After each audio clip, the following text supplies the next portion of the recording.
Next నమస్తే తెలంగాణ. నమస్తే తెలంగాణలో కేటీఆర్ మీటింగ్ అట కలకలలాడుతుందట, రేవంత్ రెడ్డి మీటింగ్ అట వెలవెలబోతుందట. ఈ పేపర్ ఎవరిదా ఏంటంటే నమస్తే తెలంగాణది. ఏముంటుంది ఇప్పుడు? ఆంధ్రజ్యోతి పేపర్, నమస్తే తెలంగాణ పేపర్ పక్క పక్కన పెట్టుకొని చూడాలి. ఇప్పుడు ఆంధ్రజ్యోతి ఏమో రేవంత్కి భజన చేస్తున్నది, ఇది ఏంది మన నమస్తే తెలంగాణను కేటీఆర్కి భజన చేస్తుంది. ఇంట్లో వాళ్ళ మీద వీళ్ళు, వీళ్ళ మీద వాళ్ళు తిట్టుకోవడం తప్ప ఏముండదు ఇంట్లో. ఎవరు అసలు జనాలే లేరట రేవంత్ రెడ్డి మీటింగ్లో. మొత్తం ఖాళీ కుర్చీలు ఉన్నాయట. ఈయనది మాత్రం అసలు మామూలుగా లేదట. మరి ఇప్పుడు ఆయనదేమి వెనక నుంచి చూపించిన, మరి నీదెందుకు ముందు నుంచి చూపించిన? వెనకాల నుంచి చూపించాలిగా. వెనక నుంచి చూపిస్తే ఖాళీ కుర్చీలు ఉన్నాయేమో, మరి ముందు నుంచి ఎందుకు పెట్టినావు ఫ్రేమ్? నలుదిక్కులా భూములు బుక్కుడే అట. నీ లెక్కనే సేమ్ యాజ్ ఇట్ ఈజ్, నీ లెక్కనే తయారైంది Revanth Reddy and team. Revanth Reddy and ఈ ముఠా అంతా same KTR and team, KTR and ముఠా ఎట్లా తయారైందో ఇప్పుడు వాళ్ళు కూడా అట్లా తయారయ్యారు. యాజ్ ఇట్ ఈజ్ అంతే. మీ నాయన జుట్లకి వెళ్ళిండి ఆయన కూడా.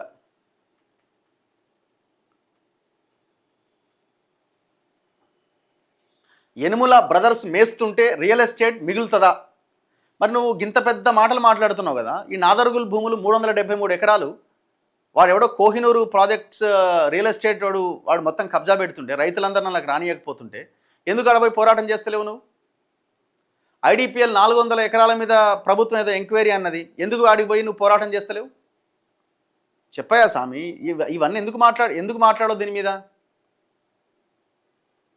307 సర్వే నెంబర్లో అరకెపూడి గాంధీ 11 ఎకరాలు కబ్జా చేసిండు, మొత్తం పెద్ద ఎత్తున కబ్జాలు జరిగినాయి అన్నాం కదా. మీరు ఒక రోజు పోయి డ్రామా చేసి వచ్చారు కదా. మరి ఆ తర్వాత ఏమైంది?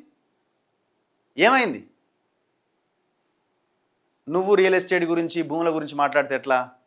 మొత్తం తెలంగాణలో ఉన్న భూములు మొత్తం కొల్లగొట్టిందే మీరు. 10 ఏళ్లలో 25 లక్షల ఎకరాల ప్రభుత్వ భూమి ప్రైవేట్ పరం అయిపోయింది.